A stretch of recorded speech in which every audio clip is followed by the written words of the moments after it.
बिस्मिल्लाहिर्रहमानिर्रहीम। अस्सलामुअलैकुम। Welcome back to my YouTube channel hashtag Ambreen. कैसे हैं आप सब? यकीनन ठीक ठाक होंगे। आज हम बना रहे हैं बहुत ही मज़ेदार से क्रिस्पी पोटैटो स्नैक्स। ये हम झटपट तरीके से तैयार करेंगे। अगर आप इसके मिक्सचर को एक दिन पहले बनाकर फ्रिज में रख लें तो ये 10 मिनट में बनने वाली रेसिपी है। इतने झटपट तरीके से तैयार होते हैं कि आप इसे बच्चों को नाश्ते में बनाकर दे सकते हैं या फिर लंच बॉक्सेस में भी बनाकर दे सकते हैं।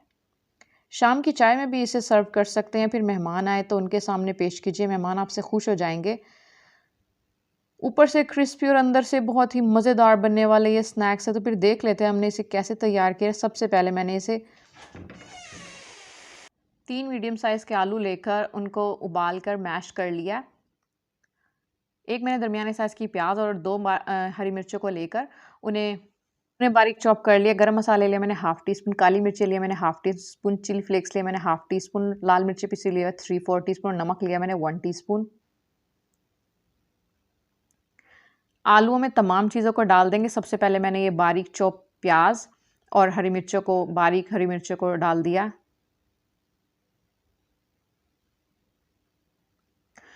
अब तमाम स्पाइसेस डालेंगे। नमक डाला है,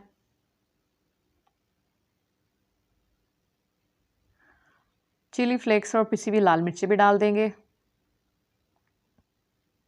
गरम मसाला और काली मिर्ची भी डाल देंगे। तमाम चीज़ों को डालकर अच्छे तरीके से मिक्स करेंगे ताकि हमारे आलूओं में अच्छे तरीके से स्पाइसेस मिक्स हो जाएं।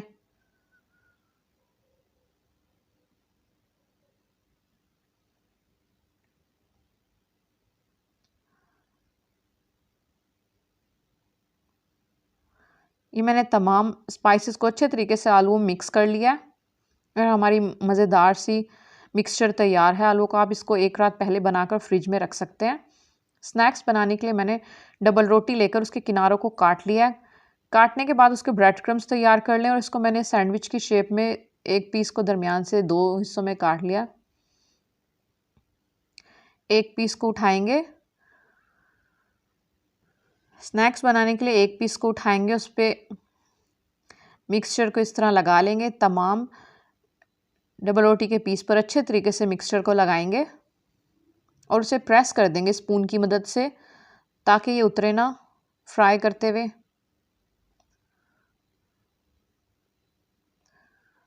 अच्छे तरीके से स्पून की मदद से इसे दबाकर डबल रोटी पर अच्छे तरीके से लगा देंगे। ये हमने एक पे लगा लिया। इसी तरह से हम सारे तैयार कर लेंगे। ये मैंने सब पर लगाकर तैयार कर लिया।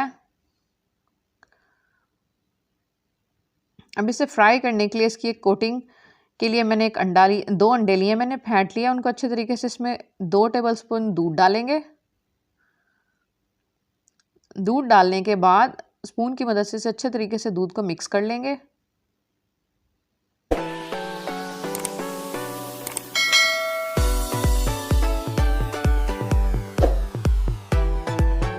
ये मैंने ब्रेड क्रम्स लिए हैं, मैंने ये फ्रेश ब्रेड क्रम्स लिए हैं। 5 पीसीस को मैंने चॉपर में अच्छे तरीके से पीस लिया।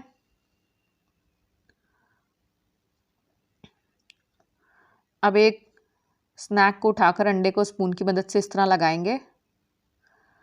तमाम मिक्सचर पर अच्छे तरीके से अंडे को लगा देंगे।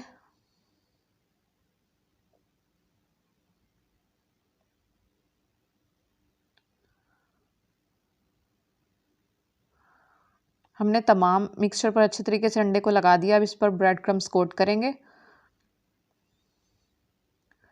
ये ब्रेड क्रम्स से कोट होकर हमारा एक स्नैक तैयार है। इसी तरह से हमने ये सारे तैयार कर लिए हैं। फ्राई करने के लिए मैंने फ्राई पैन में ऑयल लिया। हम इसे शैलो फ्राई करेंगे। मीडियम फ्लेम पर हमने इसे गरम कर लिया। गरम करने के बाद इसकी फ्लेम को थोड़ा कम कर देंगे। फिर हम एक एक स्नैक डालकर इसे फ्राई कर लेंगे।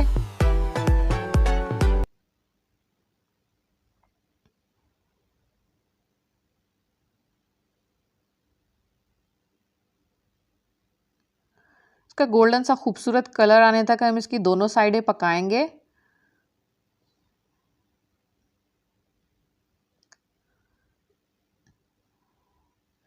एक वक्त में हम 4 से 5 स्नैक्स को फ्राई करेंगे।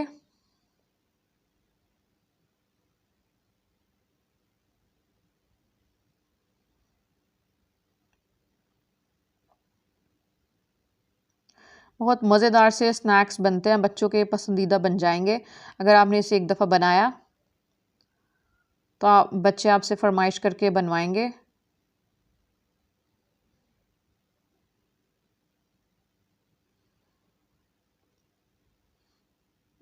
पहले 2 से 3 मिनट तो आपने इसे बिल्कुल भी नहीं छेड़ना। फिर इसकी 2 मिनट बाद इसकी साइड को देख लेंगे, अगर ये गोल्डन ब्राउन हो गई, खूबसूरत से कलर आने तक इसकी साइड को पलट देंगे। दूसरी तरफ से भी इसका कलर आने तक, क्रिस्पी होने तक इसे फ्राई करेंगे। ये हमने एक पलट लिया, आप इसका कलर देख सकते हैं कितना खूबसूरत आया है। हमने तमाम पलट लिए हैं, इतने खूबसूरत कलर के तैयार हुए हैं, जायके में इतने मज़ेदार और क्रिस्पी बनते हैं।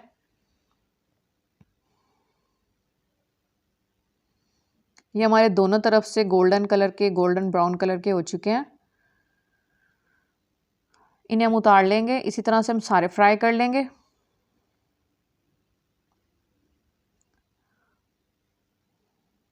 तमाम का कलर आने तक, खूबसूरत कलर आने तक इसे फ्राई करने के बाद हमने उतार लिया। हमारे तैयार है मज़ेदार से पोटैटो ब्रेड स्नैक्स। क्रिस्पी मज़ेदार से बनकर तैयार होते हैं। आपने इस रेसिपी को ज़रूर ट्राई करना है। उम्मीद है आपको रेसिपी अच्छी लगी। अगर अच्छी लगी है तो इसे लाइक करें, ज़्यादा से ज़्यादा शेयर करें, मेरे चैनल को सब्सक्राइब करें, बेल आइकन को भी ज़रूर प्रेस करें और ऑल नोटिफिकेशन को सेलेक्ट कर लें। मिलते हैं नेक्स्ट वीडियो में, तब तक के लिए अल्लाह हाफिज़।